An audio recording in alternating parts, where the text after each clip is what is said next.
Aujourd'hui, les forces ukrainiennes ont finalement resserré l'étau autour du saillant russe au nord-ouest de Liman, en attaquant les positions qui protègent sa connexion avec le reste du front.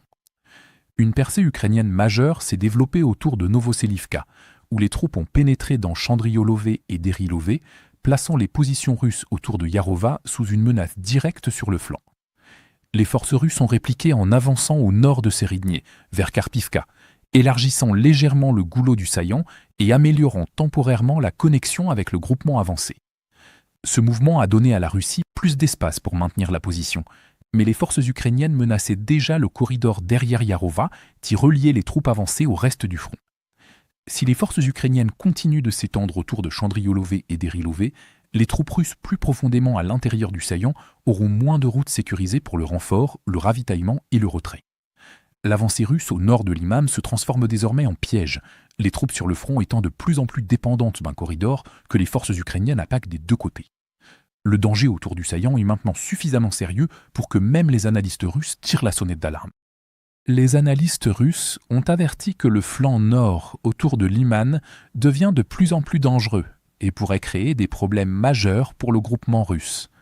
Ils reconnaissent également que le champ de bataille est devenu difficile à contrôler, car les positions de première ligne dispersées, les vastes forêts et les mouvements de petits groupes rendent plus difficile l'établissement d'un contrôle ferme sur la zone.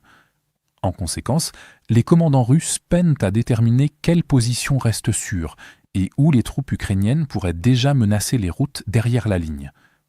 L'inquiétude s'étend également au-delà des troupes tenant le saillant lui-même, les problèmes autour de Liman étant perçus comme une menace pour les forces russes opérant dans les secteurs voisins. Malgré ces avertissements, le commandement russe a continué d'envoyer davantage de troupes vers Yarova, plus profondément à l'intérieur du saillant menacé, au lieu de renforcer les zones autour de Kolodiazy et Chandriolov, où les forces ukrainiennes font pression sur le goulot de la position. Cela signifie que chaque unité supplémentaire envoyée vers Yarova devient dépendante d'un corridor que l'Ukraine tente déjà de restreindre. Parallèlement, la pression ukrainienne sur les routes vers Seredny et Yarova s'est intensifiée, réduisant la zone que les forces russes pouvaient maintenir en toute sécurité plus profondément à l'intérieur du saillant. Les troupes russes ont été chassées de Yarova, ou s'en sont retirées, et les routes d'infiltration vers Prichib ont également été abandonnées. Ces retraits montrent que la réponse russe n'a pas réussi à sécuriser les positions avancées qu'elle tentait de renforcer, tandis que l'Ukraine continue d'attaquer l'accès qui maintient le saillant viable. Si les forces ukrainiennes font s'effondrer le saillant, la Russie devra choisir entre se retirer d'une zone beaucoup plus vaste au nord-ouest de Liman ou tenter de tenir des positions de plus en plus isolées sous un risque croissant d'encerclement. L'une ou l'autre de ces issues pourrait transformer le problème autour de Yarova en une crise plus large sur l'approche nord de la ville.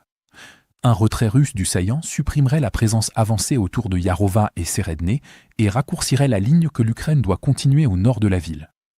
Les forces ukrainiennes améliorent déjà leur position à l'intérieur même de Liman, où des opérations de nettoyage ont permis de reprendre l'hôpital et de réduire le contrôle russe dans la zone urbaine. Au sud de la ville, les troupes ukrainiennes se sont également étendues d'Ozerne vers Dibrova, ajoutant une pression sur les approches autour de Liman. Ensemble, ces développements laisseraient la Russie opérer depuis une position moins favorable sur plusieurs approches de Liman à la fois.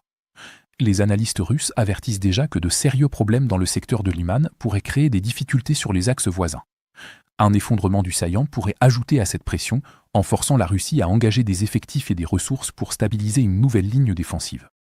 Dans l'ensemble, la tenaille ukrainienne autour de Liman force de plus en plus la Russie à choisir entre abandonner le saillant ou risquer davantage de troupes dans une position de plus en plus vulnérable. Envoyer des unités supplémentaires plus en profondeur ne fait que rendre tout retrait ultérieur plus coûteux, car le corridor derrière elle subit une pression accrue. Si la Russie se replie, l'Ukraine pourrait gagner une plus grande liberté pour consolider la zone reprise et potentiellement déplacer une pression supplémentaire vers les prochaines positions défensives russes, une fois la nouvelle ligne sécurisée. Cela donnerait aux forces ukrainiennes plus d'options au-delà du saillant, tout en forçant la Russie à stabiliser une nouvelle ligne défensive sous une pression continue. Saviez-vous que vous manquez la moitié de nos vidéos sur YouTube ? Chaque jour, nous publions des vidéos tactiques exclusives qui analysent les derniers développements sur le champ de bataille, des mises à jour stratégiques expliquant ce qui pourrait arriver ensuite, et des vidéos géopolitiques reliant chaque événement à la situation mondiale globale. En devenant membre, vous débloquez l'intégralité de la chaîne, tout en soutenant directement le travail qui rend ces vidéos possibles. Cliquez sur « Rejoindre » ci-dessous dès aujourd'hui pour débloquer toutes les vidéos réservées aux membres et vous assurer de ne jamais manquer nos mises à jour spéciales.